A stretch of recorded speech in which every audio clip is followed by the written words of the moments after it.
अस्सलाम वालेकुम everyone, welcome back to another video of web development. तो आज जो है हमारा जो टॉपिक है वो ये है कि अगर हमने अपनी वेबसाइट में टेक्स्ट एनिमेशंस ऐड करनी है तो वो हम किस तरह से कर सकते हैं। सिंपली हम HTML और CSS का यूज़ करेंगे और हम कौन सा टैग्स यूज़ करेंगे, आइए वो देखते हैं। हम सबसे पहले जो है हम अपना जो टेक्स्ट लिखेंगे वो है स्पैन टैग में। स्पैन टैग में हम क्यों लिखेंगे, क्योंकि स्पैन टैग जो है हम उसको ईजीली स्टाइल कर सकते हैं CSS के थ्रू, तो इसलिए हम अपने स्पैन टैग का यूज़ करेंगे। हम सबसे पहले एक स्पैन टैग बना लेते हैं और इसके अंदर हम कोई भी टेक्स्ट डाल देंगे। फॉर एग्जांपल हम यहाँ पे डाल देते हैं हेलो। अब जो है ना हम इसको जैसे ही सेव करके इसको हम रन करेंगे तो हमारे पास क्या होगा कि हमारे पास अभी यहाँ पे हेलो लिखा हुआ आ गया, लेकिन इसमें कोई भी एनिमेशन ऐड नहीं हुई। तो आइए इसमें एनिमेशंस ऐड करते हैं और वो हम करेंगे CSS के थ्रू। और CSS में हम यूज़ करेंगे इंटरनल स्टाइल शीट। अब हमने जो है लेक्चर में देखा था कि हमारे पास 3 तरह के CSS स्टाइल होते हैं। हमारे पास इंटरनल होता है, इनलाइन होता है और एक्सटर्नल होता है। तो यहाँ पे जो है हम वो यूज़ करेंगे इंटरनल स्टाइल शीट। तो सबसे पहले इंटरनल स्टाइल शीट में हम क्या करते हैं कि अपने हेड टैग के अंदर स्टाइल का जो है वो हम टैग बना लेते हैं। यहाँ पे हमने स्टाइल का टैग बना लिया। उसके बाद अब हमने स्पैन को जो है इसकी स्टाइलिंग करनी है। सबसे पहले हम इसको क्लास असाइन कर देते हैं, क्योंकि जब हम स्पैन की एनिमेशंस कर रहे होते हैं तो वो हम क्लास और आईडीज़ के थ्रू ना बहुत इजीली उसको जो है वो एनिमेट कर सकते हैं। तो इसको हम दे देते हैं text1 की इसकी क्लास हम रख देते हैं। तो जैसे ही हम स्टाइल में इसका करेंगे तो अगर हमने क्लास को कॉल करना है तो वो हम किससे कर रहे थे, .text1। उसके बाद अब हम इसमें कर देंगे, फॉर एग्जांपल हम इसका बैकग्राउंड कलर जो है वो रखना चाहते हैं। हम कोई भी इसका बैकग्राउंड कलर रख सकते हैं। यहाँ पे जैसे ऑप्शंस भी आ रहे हैं, जैसे आप लोग देख सकते हैं। फॉर एग्जांपल मैं यहाँ पे ब्लू रख देती हूँ तो हमारे पास ये ब्लू आ गया। उसके बाद हम क्या करेंगे कि अगर फॉर एग्जांपल हम कोई कलर चेंज करना चाहते हैं तो हम वहाँ पे इजीली ये यहाँ पे चेंज भी कर सकते हैं। अगर हम लाइट ब्लू करना चाहते हैं तो वो क्या करेगा, जो एडिटर है वो ऑटोमेटिकली RGB वैल्यूज़ को जो है वो डिटेक्ट कर लेगा और वो यहाँ पे जो है इंटर कर देगा। अब हम इसको सेव करके रन करेंगे तो हमारे पास क्या होगा कि अब हमारे पास इसकी बैकग्राउंड जो कलर है वो हमारे पास हेलो का चेंज हो चुका है। जो हमने यहाँ पे सेट किया था अब वो आ गए। उसके बाद हमारे पास क्या है कि अगर हम इसमें और एनिमेशंस किस तरह से ऐड कर सकते हैं तो उसके लिए हम क्या करेंगे, सबसे पहले हम इसमें करेंगे इसका फ़ॉन्ट साइज़ थोड़ा सा इंक्रीज़ करते हैं ताकि हमें इसकी जो है टेक्स्ट हमें वाज़े तौर पे नज़र आ जाए। तो हम इसका फ़ॉन्ट साइज़ रख देते हैं 70 पिक्सल्स। उसके बाद फ़ॉन्ट वेट को भी थोड़ा सा जो है हम एडजस्ट कर लेते हैं, उसको भी हम कर देते हैं 700 कर देते हैं। उसके बाद अगेन साइज़ हो गया, यहाँ पे हमने करना है वेट, ठीक है। उसके बाद हमारे पास क्या होगा कि अगर हम इसकी लेटर स्पेसिंग करना चाहते हैं कि हमारी जो लेटर्स हैं उनमें कितना डिफरेंस हो, तो उसके लिए हम यूज़ करेंगे लेटर स्पेसिंग। अब यहाँ पे एडिटर जो है हमें साथ साथ हिंट देता रहता है, जबकि नोटपैड में ऐसी कोई चीज़ नहीं होती। तो इसलिए विजुअल स्टूडियो जो है थोड़ी ईजीनेस होती है इसको यूज़ करने में। तो लेटर स्पेसिंग हम ऐड कर लेते हैं 8px की। उसके बाद हम इसमें यूज़ कर लेते हैं कि इसकी पोजीशन जो है वो हम रिलेटिव कर देते हैं, पोजीशन हम रिलेटिव सेट कर देते हैं। और उसके बाद जो है हम क्या कर देते हैं कि इसको थोड़ा सा बॉटम से मार्जिन दे देते हैं, मार्जिन उसको दे देते हैं 8px का, ठीक है। और 8 बहुत थोड़ा होगा तो हम इसको कर देते हैं 30px कर देते हैं, ठीक है।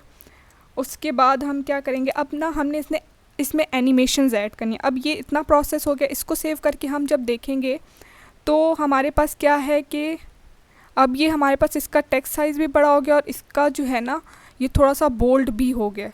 उसके बाद हम इसमें अब एनिमेशंस ऐड करते हैं, तो उसके लिए हम लिखेंगे एनिमेशन।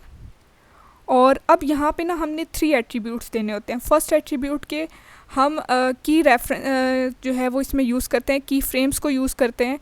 तो वो सबसे पहले हम नीचे डिफ़ाइन करेंगे। फॉर एग्जांपल मैं यहाँ पे टेक्स्ट लिख देती हूँ, इसको नीचे हम चल के डिफ़ाइन करेंगे।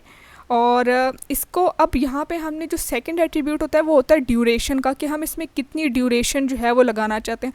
3 सेकंड लगाना चाहते हैं, 4 सेकंड लगाना चाहते हैं, या जितने भी टाइम की ड्यूरेशन हम लगाना चाहते हैं। यहाँ पे हम 5 सेकंड की जो है वो ड्यूरेशन लगा देते हैं। और उसके बाद जो है हम नंबर ऑफ़ टाइम्स बताते हैं कि हम कितनी दफ़ा अपनी टेक्स्ट पे जो है एनिमेशन को अप्लाई करना चाहते हैं। फॉर एग्जांपल हम यहाँ पे अभी सिंपल 1 टाइम करते हैं। उसके बाद हम क्या होगा कि अब हमने जो यहाँ पे ये टेक्स्ट लिखा है इसको हमने नीचे डिफ़ाइन करना है कि इसके ऊपर हम कौन से क्या चीज़ें जो है इस कितने टाइम पे क्या क्या चीज़ें होती रहें। तो सबसे पहले हम क्या कर देते हैं कि हम जब भी हम की फ्रेम को डिफ़ाइन करते हैं तो हम क्या करते हैं कि सिंबल यूज़ करते हैं, उसके बाद हम लिखेंगे की फ्रेम्स। अब यहाँ पे की फ्रेम्स, अब यहाँ पे जो की फ्रेम जो यहाँ पे लिखा है एज इट इज़ वो हम यहाँ पे लिखेंगे। हम लिख देते हैं टेक्स्ट, उसके बाद हम इसके ब्रैकेट्स लगा देंगे। अब इसमें हमने जो चीज़ डिफ़ाइन करनी होती है वो हमारी मर्ज़ी के अकॉर्डिंग होती है कि हम चाहते हैं कि हमारा टेक्स्ट कितने टाइम पे किस तरह का देखे। अगर फॉर एग्जांपल हम चाहते हैं कि 0%, मतलब जब हमारे टेक्स्ट का जो है वो बिल्कुल स्टार्ट हो तो वो कैसा करे, हम उसका फॉर एग्जांपल कलर कर देते हैं। हम कोई भी कलर रख सकते हैं। तो यहाँ से हम कोई डार्क कलर जो है वो सिलेक्ट कर लेते हैं। हम कर लेते हैं गोल्ड, ये कर लेते हैं, या हम इसको कर लेते हैं रेड कर लेते हैं। यहाँ से हम रेड सेलेक्ट कर लेंगे और ये हमने रेड सेलेक्ट कर लिया। उसके बाद हम चाहते हैं कि हमारे पास जो है जैसे ही इसमें की फ्रेम टेक्स्ट की एनिमेशन हो तो हम इसको थोड़ा सा मार्जिन दे देते हैं, मार्जिन बॉटम -40px। ये हम क्यों देते हैं, ये जब हम एनिमेशन करेंगे तो ये थोड़ा बहुत आइडिया होगा कि इसमें क्या क्या एनिमेशन हो रही हैं। उसके बाद हम चाहते हैं कि हमारा जैसे ही 20% जो है वो एनिमेशन हो जाए उसके बाद हमारी एनिमेशंस फिर से चेंज हो। तो उसके बाद हम चाहते हैं कि हमारी लेटर स्पेसिंग अगर इंक्रीज़ हो जाए। फॉर एग्जांपल हम चाहते हैं लेटर स्पेसिंग अगर हमारी पहले यहाँ पे 8px थी तो अब हमारे पास क्या हो जाए वो 25 या 20px हो जाए। तो हम यहाँ पे इस तरह से कर सकते हैं। उसके बाद हम चाहते हैं कि मार्जिन बॉटम जो है वो मार्जिन फ्रॉम बॉटम जो है वो हमारे पास -40px ही रहे। उसके बाद हम क्या करते हैं कि अब यहाँ पे हम चाहते हैं 20% पे हमारी एनिमेशंस इतनी हो चुकी हैं। अब हम चाहते हैं कि 60% जैसी हमारी एनिमेशन हो जाए उसके बाद हमारी एनिमेशन का कलर भी चेंज हो। तो यहाँ पे हम कलर चेंज कर लेंगे। कलर हम यहाँ पे रख देते हैं, ब्लू कलर रख देते हैं। और उसके बाद हम उसका कर देते हैं कि उसका जो मार्जिन है बॉटम से -40px ये हम सेम रहे। ये एंड पे हम जो है जैसे 100% चेंज हो तो वो ओरिजिनल पे चला जाए। उसके बाद हम इसकी लेटर स्पेसिंग भी अगर हम इंक्रीज़ करना चाहें तो वो यहाँ पे हम कर सकते हैं। उसके बाद अगर हम चाहते हैं कि 80% पे हमारी फिर चेंज हो जाए, अब यहाँ पे जो भी परसेंट हम दे रहे हैं ना वो हमारी मर्ज़ी पे होता है कि हम उसकी कितनी परसेंटेज जो है वो देना चाहते हैं। हम 80 दे रहे हैं, 60 दे रहे हैं, 20 दे रहे हैं, वो सब हमारी चॉइस पे होता है। अब यहाँ पे हम इसकी लेटर स्पेसिंग जो है वो मज़ीद इंक्रीज़ कर देते हैं। 20 से हम इसको कर देते हैं वापस ओरिजिनल पे, मतलब कि हमारे पास जैसे ही वो 80% हो जाए तो वो हमारे पास ओरिजिनल लेटर स्पेसिंग में आ जाए। तो हम यहाँ पे 8px दे देते हैं और मार्जिन बॉटम जो है यहाँ पे जो है -40 ही हम इसको रखते हैं, -40px। अब जैसे ही हम इसको सेव करके रन करेंगे तो हम देखेंगे कि हमारे जो टेक्स्ट में हैं वो एनिमेशंस जो हैं वो ऐड हो चुकी हैं। ये देखें, अब यहाँ पे हमारे पास क्या हो रहा है कि जैसे पहले हमने कहा था कि उसका कलर रेड हो फिर ब्लू हुआ, हमने 2 कलर्स जो हैं वो ऐड किए थे। एक हमने रेड किया था और एक ब्लू किया था और वो उसके दरमियान ब्लू से वापस जो है वो ओरिजिनल कलर, क्योंकि उसका ब्लैक था तो वो जो है ब्लैक हो गया। यहाँ पे हम टेक्स्ट कलर भी अपनी मर्ज़ी से सिलेक्ट कर सकते हैं कि जो हम अपने टेक्स्ट का कलर अगर हम वो वाइट रखना चाहते हैं तो हम वो भी रख सकते हैं। उसके बाद हमारे पास इसमें और भी हम की फ्रेम्स ऐड कर सकते हैं, जैसे स्लाइड का है या हमारे पास अपीयर का है तो वो भी हम ऐड कर सकते हैं। इसके अलावा आज के लिए इतना ही। अगर आप चाहते हैं कि मज़ीद टेक्स्ट एनिमेशन पे वीडियो हो तो कमेंट सेक्शन में ज़रूर बताइएगा, और कोई भी क्यूरी हो तो कमेंट सेक्शन में पूछ सकते हैं, और वीडियो को लाइक और शेयर करना ना भूलिएगा।